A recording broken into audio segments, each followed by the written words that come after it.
growing up myself, you didn't talk about behavioral health needs. You didn't talk about conditions. So how we thought it was okay to disconnect the body and the brain and the head, it didn't make a lot of sense. But now we've got to make sure that we do integrate those discussions. And, what we've found over time in some of those studies and the pilots that we've done, if you include that mind and body in discussion, you're going to have better outcomes. What we've seen over time is increase the behavioral health services, you're going to lower medical care costs as well. But it's shown that invest in primary care, invest in behavioral health, and then you'll see better total cost of care.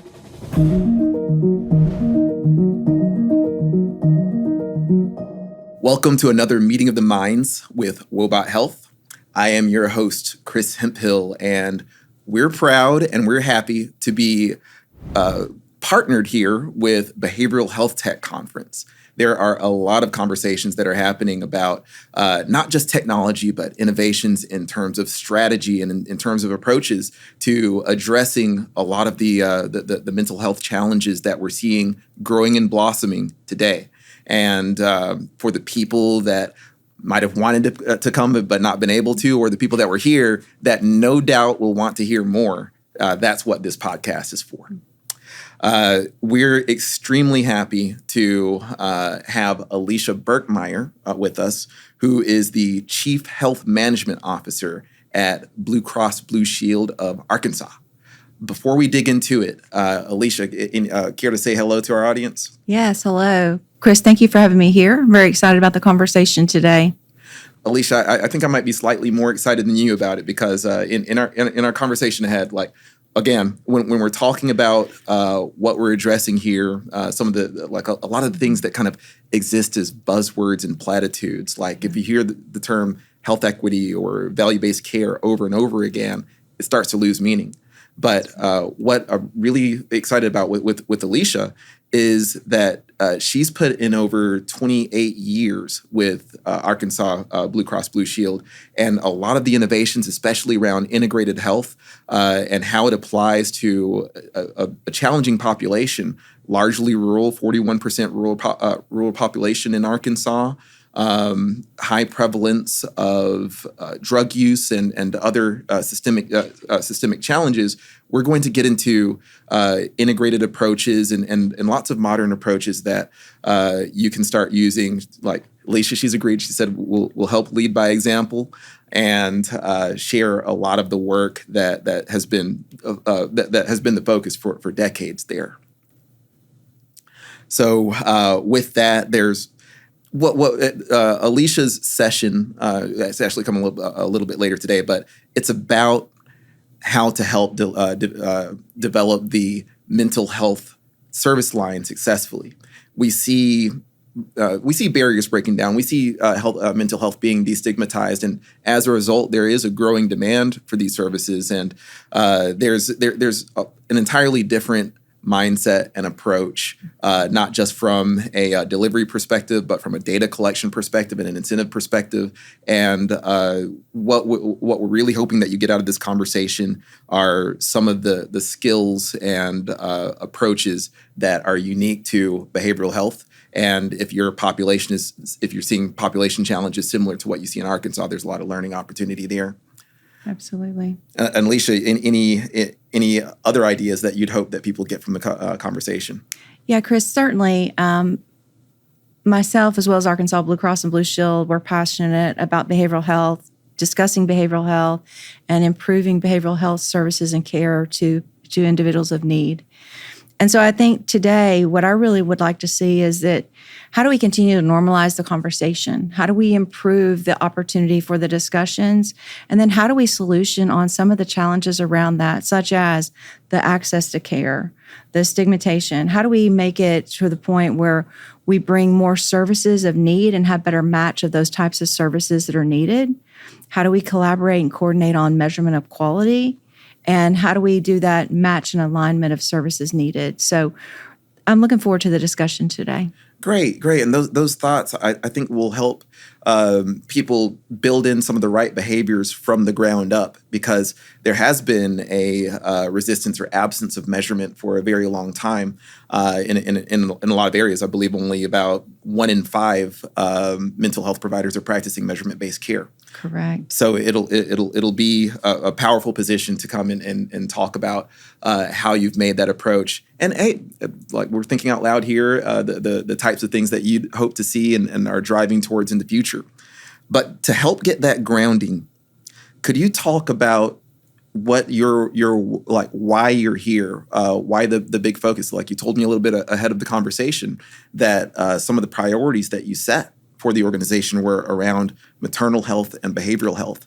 What's led you down those choices in that journey? Absolutely. So I think we're all very aware that there was a behavioral health shortage of care prior to COVID. But what we learned during COVID that escalated, it did increase the conversation.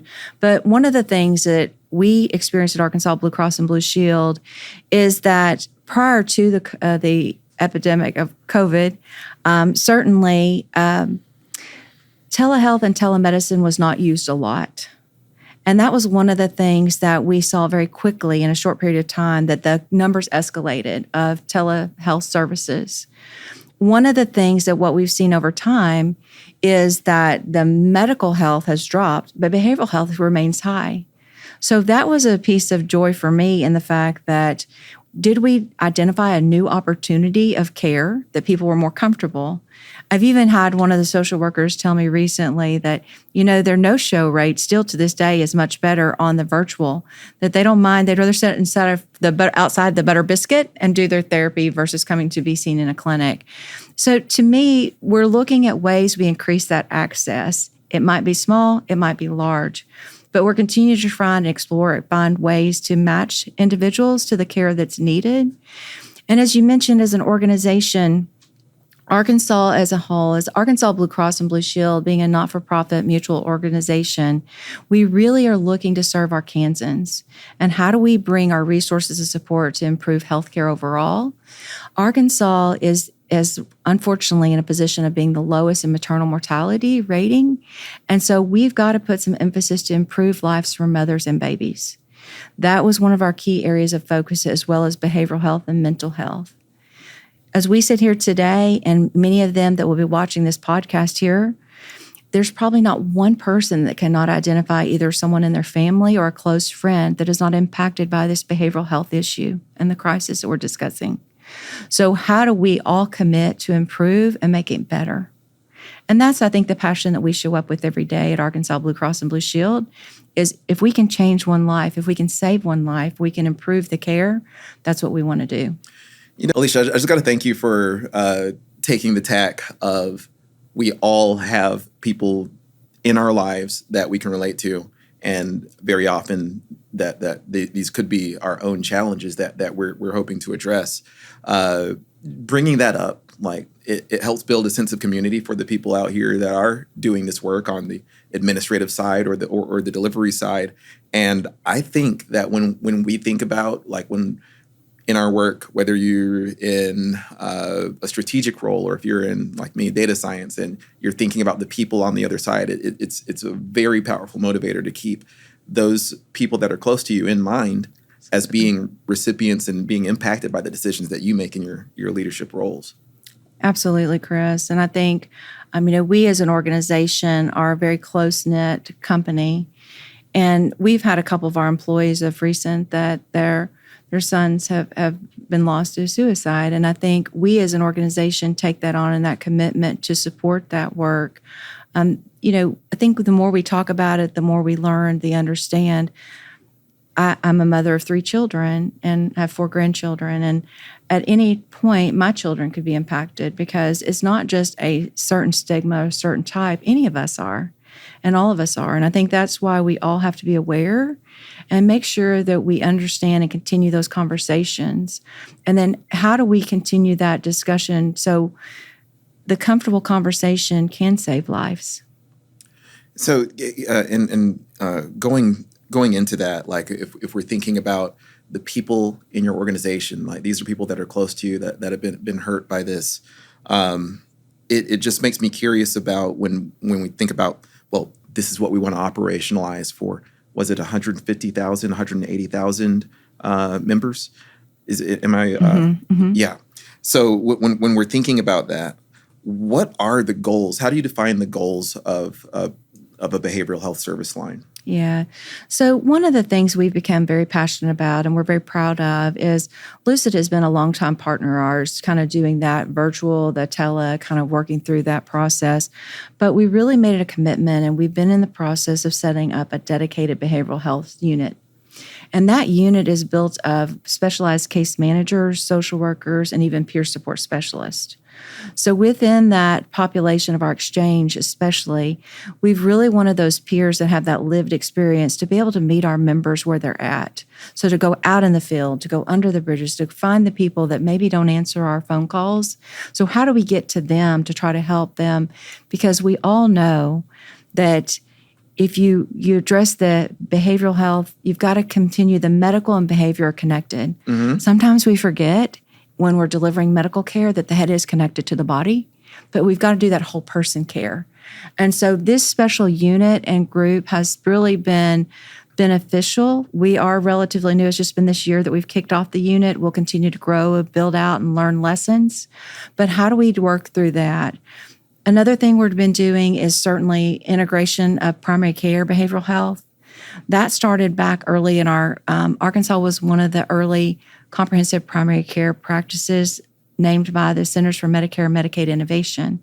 Behavioral health integration was early in that project. And when was that? That was 2012 that we started some of that work in integrating it into behavioral health primary care. And having the resources and meeting. Arkansas is very rural, so we've had to do it in many different ways and trying to understand what is the resource you bring to a rural part of the state. We continue to grow, build, and develop that effort.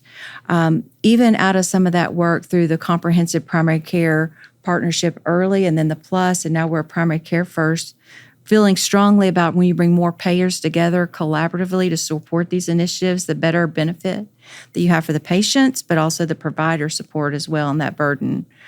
But out of that work, too, we had an opportunity to bring many stakeholders together.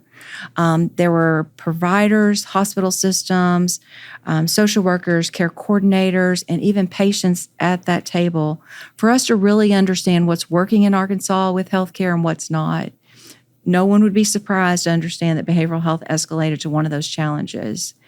Through that, a non-for-profit organization called Arkansas Behavioral Health Integrated Network was created. It's led by Dr. Patty Gibson. And within that, along with Kim Schuler, they're doing monthly education. They're helping primary care practices understand how do you bring those behavioral health services, screenings, and understandings while you've got the patient there in primary care. So it's been a really phenomenal opportunity for us to learn, grow, and continue to build these services. So I think I probably, Chris, could sit here and talk to you all day long about how the different ways, because we feel like behavioral health has to have 1,000 different entry doors. However you get in the door, however you receive that person, how do you grab that person and have that conversation is what we're striving to do. So when I talk to people and ask about lessons learned about coordinated care efforts, often those lessons might be from the past year or 3 years or what have you. But knowing that it's been greater than 10 years that you've been you've had this kind of like there's a lot of pursuit of this approach. I'm curious about the learnings over this 11-year journey. I'm giving the age of the show, but so some of the learnings of going down the path of integrating primary care, behavioral health, and other service lines. Yeah. Certainly meeting people where they're at, going back to the rural practices, what we've learned in some of the rural areas, some areas have brought a social worker into their clinic and they do a warm handoff to that social worker and it works out very well. And you have these amazing, and that's one of the things, Chris, I really like to celebrate is we even for a while piloted a program in Northwest Arkansas in a clinic that we had the integrated warm handoff. And the majority of the patients could have some type of benefit from that warm primary care handoff to a behavioral health specialist. there were suicides avoided. There were emergency room visits avoided. You see improved family dynamics as well when you address those in that way. The stigma of like, well, let me refer you to a behavioral health specialist and you've got to go out to make that appointment and them actually attending that appointment as opposed to that warm handoff. And it's just somewhat a part of the care team because within the patient-centered medical home, it's about that care team, everyone working to the top of their license and participating and surrounding that patient's needs. So behavioral health fits really well within that. There's some communities, what they've done is they do a collaborative agreement with maybe they don't have enough support to have one within the clinic, but they can. We've also partnered with some of the universities and bringing some of the students into that to support that care as well and doing matches within that care. So looking at the access and the opportunities, because there's not enough resources, we've also been looking at how do community health workers play into this and is there special training? We've worked, Arkansas Blue Cross and Blue Shield this year turned 75 years, and we're celebrating that in a couple of very special ways that, again, our priority being behavioral health. Mental health first aid has been a part of some of that learning as well. And we have committed and have been working through our retail stores, through our own employees, and through some of the universities and the clinics to do mental health first aid training. We want everyone that can be exposed to identifying a crisis or identifying a need and try to help match that need with the care that's needed. So we're very excited about that. The other thing we're doing about celebrating our 75th anniversary is working with our schools. So there's 75 counties in the state of Arkansas, and we did an application process so schools could actually apply to partner with us to set up a calming room within those schools throughout our state. We feel it's very important to work with the schools and have those students and teachers as well have an opportunity when they need a break to have that calming room, to step back, to refocus, and then go back into the classroom and kind of really get the focus on the learning and education. So we're super excited about that opportunity. And it also, in addition to offering that resource to the schools, it helps with the education and the stigma, that the discussion that it's okay if we need to step back for a minute and have that calming moment. So I think a viewer of the podcast could think about, well, this like these approaches, going to schools and going as upstream as possible in terms of a lot of these approaches. These look like kind of the side effect of a real commitment on the behavioral health front. A question that comes to mind with regards to where to properly position community health workers and social workers and things like that, how to suggest the right effective interventions for the patient population in need. I wonder, like, what's the data collection mechanism? How are you looking at these outcomes and making the appropriate decisions to get people to the right place that they need to be? Yeah, absolutely. So I think that's one of the things, data is what we all talk about, right? And how do we work through that? We have been very beneficial to have some incredible healthcare economists that we have invested in and really worked with guiding us those spotlights of need and care. Can I give Dr. Aaron Novotny a shout out? Yeah, okay. That's exactly right. Yeah, so you know Aaron then. He and the team have done some amazing work and really around the behavioral health and the maternal health work. They guide and direct us on where are the resources and support. We also, though, just through the community and the partnerships and work that we do, we listen closely to our members as well as the providers out there.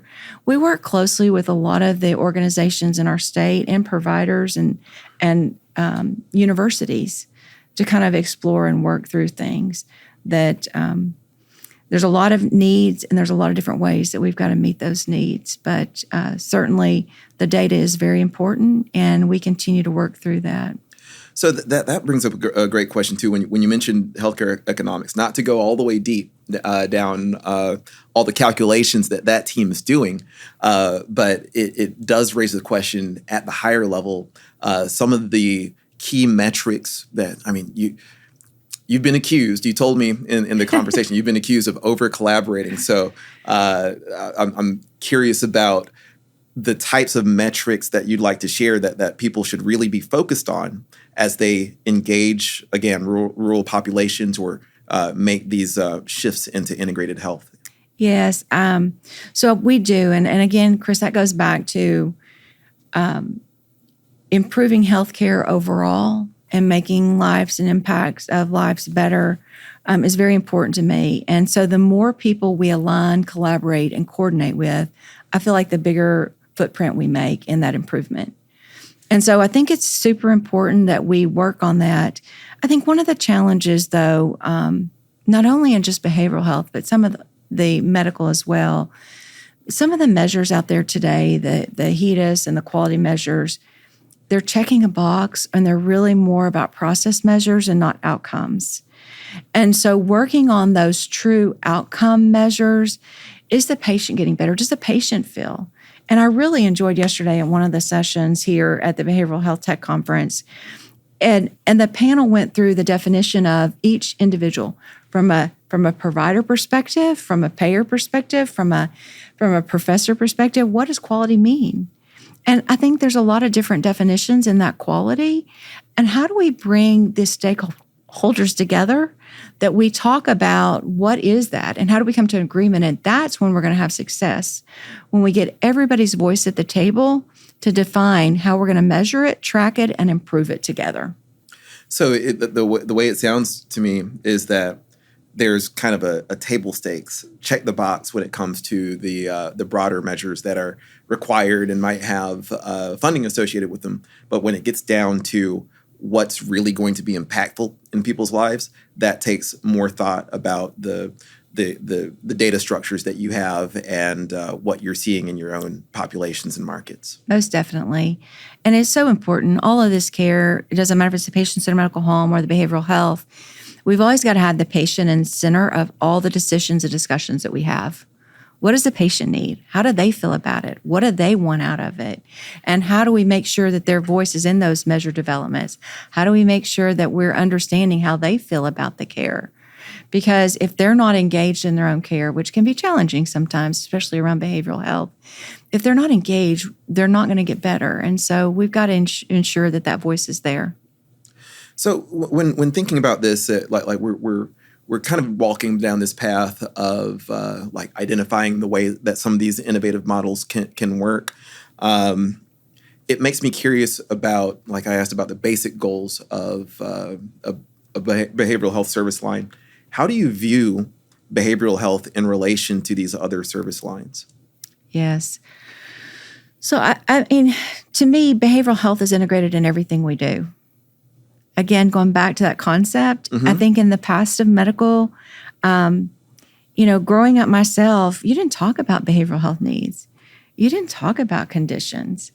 So how we thought it was okay to disconnect the body and the brain and the head, it didn't make a lot of sense. But now we've got to make sure that we do integrate those discussions. And, what we've found over time in some of those studies and the pilots that we've done, if you include that mind and body in discussion, you're going to have better outcomes. And even in what we've seen over time is increase the behavioral health services, you're going to lower medical care cost as well. And so we're excited about a white paper we'll be releasing on some of that. But it's shown that invest in primary care, invest in behavioral health, and then you'll see better total cost of care.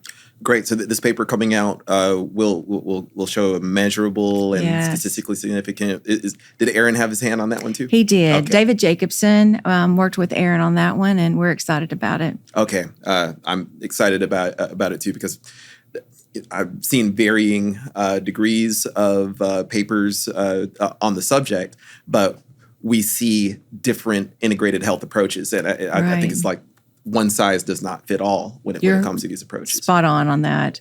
That's so important in this area that there's certainly not one magic solution that we're going to solve on, and we've got to continue to find multiple solutions.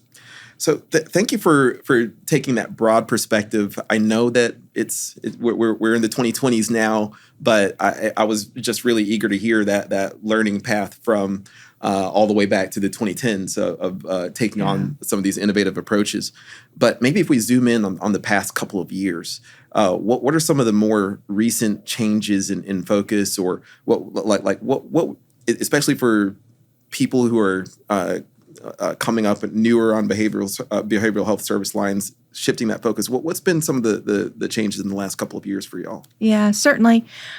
This year, we've been implementing, really working on that strategy of the focus of that boots on the ground team, where we've had the multidiscipline. We've always had some integration of behavioral health in our care management, medical management, but really looking at how do we use those peer support specialists in the communities and work integration of that. How do we look at the social workers? And how do we really spend time? We've spent over the last couple of years spending a lot of time in education and discussion about the needs and opportunities. We had a story recently that is kind of an example of, even through our sales team, we're trying to help them understand the needs and the opportunities and the resources. And there was a situation that we had, and there was a officer that passed away in an accident on Northwest Arkansas, and the community felt that and struggled with that, even to the point I had been on a call and someone had gone to the cleaners that morning, and just the officers' uniforms were being, cleaned that day. And we take on that community stress and strain. And then shortly after that, we learned one of our employers that had called, and there was a need for behavioral health support. And so it turns out that employer's employees were on the road crew and tried to help with the rescue in that situation. And that's an example where that crew, no one thought about reaching out to them. No one thought about the impact of how that impacted them.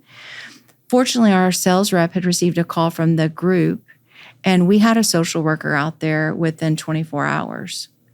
And so the impacts of behavioral health, of challenges or stressful events we go through, and making sure you have access to those care, that information available, and bringing resources to where needed, that's something that traditionally in the past wouldn't have been available. But we've had additional stories and calls from our sales team since then where we can, bring our resources from our specialized team to support the needs of our members and our community. So yeah, I see that as filling there are all the documentable procedures that organizations can bill for and everything like that. But when it comes to understanding in the moment what kind of intervention, what kind of change is needed, that might not be something that's written down on a clinical protocol somewhere. Yes, absolutely. So it kind of begs the question. So is there a name to that program that places this level of intervention in those areas, or? That really is that specialized team I've mentioned under David Jacobson. He's our vice president of behavioral health, and those individuals, the social workers, care managers, and peer specialists work with him to support our organization. We've also done some community work, because one of the other areas I think that we don't always think about in behavioral health is our police officers, our firemen, and some of those others they present in instances that there is typically a behavioral health. And so we've worked closely with the Fayetteville Police Department in Northwest Arkansas, and they actually are integrating social workers within their squad and their teams. And they've done some amazing work having those social workers be able to address some of the needs. So therefore, the police officers can back to the top of your license. So the police officers can take care of what they really can, and the social workers can really work on those social determinants of health and other needs that they have. And we've seen some great work, but in that collaboration, also bringing some of the communities together in training, awareness, and education of crisis. It's just the more we learn, we talk, we work together, the more opportunities we discuss and discover. But being creative, how do you think about bringing social workers into the police team? And so the University of Arkansas has worked closely with the Fayetteville Police Department. Mm-hmm. They also have done presentations throughout the state and how to share those resources. What is the best practices? As you mentioned, Chris, earlier, I am an over collaborator. Mm-hmm. And so when I learned of those good things, such as what the Fayetteville Police Department was doing, we tried to, take it to as many of the police departments in our state to say, this is what they've done. And these are the toolkit that they would be happy to share with you. Can I ask you a favor? Yeah. Can you take it to Georgia? Can you tell tell them you in betcha. Atlanta, please? Definitely. We've got a presentation and a deck ready to go. We'll take it there anywhere you want it to go. Definitely. Again, extremely heartening to hear. We see a lot of focus, and I think in medicine, especially in fee-for-service medicine, there is an overemphasis on at the moment of care when somebody's within the four walls of a care providing institution. But it's exciting to hear the work that Dr. Jacobson, David Jacobson, and team in truly getting all the way upstream and addressing a lot of these issues. Absolutely. And it takes a village, and that's where I think from the state of Arkansas, not only is Arkansas Blue Cross and Blue Shield committed, but really the employers and the community, we recognize the crisis and we want to address as much as we can. So I'd asked about data before, and being in data science, I have to ask about it again. I'm just curious about how you see this practice evolving of learning and understanding from data, because as we incorporate more upstream elements, or even as we incorporate more tooling, more different types of digital health interventions, just curious about how you see the progression of digital and data upcoming. Yeah. Data is very important, and the digital is very important as well. I think, Chris, one of the challenges we have today is we don't have all the data we need. Claims data is only good as we receive on the claims. Integration of clinical and claims is very important. We work closely with our Health Information Exchange, SHARE, and we have really worked hard to get as many providers as well as payers submitting data. Because what we found over time, Blue Cross, this is great, you're giving me this data or you're helping with this data, but you're just one part of my practice. So we've really got to find ways, how do you bring the full picture to those providers or clinicians to provide care needed, but also for us as a payer. If we've just got the claims data, we need some of the additional information. When it gets down to those social determinants of health, or you look at some of the DEI, other things like that we've got to get more information to support the needs and understanding where we meet those solutions and the needs. So the clinical and claims data must come together, and we're working through some of that. We actually are working as a state. We are one of the state transformation collaborative states, one of four that CMMI, the Centers for Medicare and Medicaid Innovation, has recognized to be working on value care and joining us in that value journey. And so we're trying to identify measures and tracking and things that we can make a difference in. And certainly, we're not there, but the more data we receive, the more support that we can give to those clinicians to make a difference in understanding, the better impact we will see in the future. So, unfortunately, electronic health records were not built to pull data out. They're more for data in. Mm-hmm. But if you put garbage in, garbage out. And so back to even 2010, when we kicked off an early pilot of patient-centered medical home, I was foolish enough, I think at that point, I thought, we're going to be able to get this clinical data and this claims data, and we're going to have these wonderful reports, and we're going to do wonderful things. I sit here, unfortunately, in 2023, say that bringing those claims and clinical data and making it meaningful, actionable data to change lives, we're still working on it. Mm. Well, data is always going to be a lossy representation. We're never going to have 100% of what we need, but the emphasis that you laid down a little bit earlier in the conversation on not just looking to what's in the measures, or not just looking what the EMR collects, looking at how looking at what's actually presenting in your population and creating mechanisms to capture it and act on it. That's the iterative goal that we can only hope for. Most definitely. And I think that's one of the things we strive to use our data. For example, accountable care organizations that you're partnering with the hospital, we call our collaborative health initiatives. So we call ours collaboratives, and we partner with those hospitals, and we match up our clinical teams with the hospital clinical teams. We put our arms around what is that population and what are the needs and what are the challenges and how do we address those needs of that population. So we spend a lot of time in collaboration with our providers in population health, managing to the data, looking at that special needs, because what we might find in Jonesboro, Arkansas may be very different than Northwest Arkansas versus South Arkansas. And so meeting that need of the particular area of our state and working with the providers on those solutions is really our commitment. Well, thank you for sharing. And I have to get to something that we ask every guest. And I think that might actually be the secret reason that you came on the show, is because you know that we give magic powers on this show. I like magic powers. The magic power gives you the ability to change one thing about how we deliver healthcare today. What would you use your magic power for? Yes. I have so many, Chris. I'm sorry I get limited to one.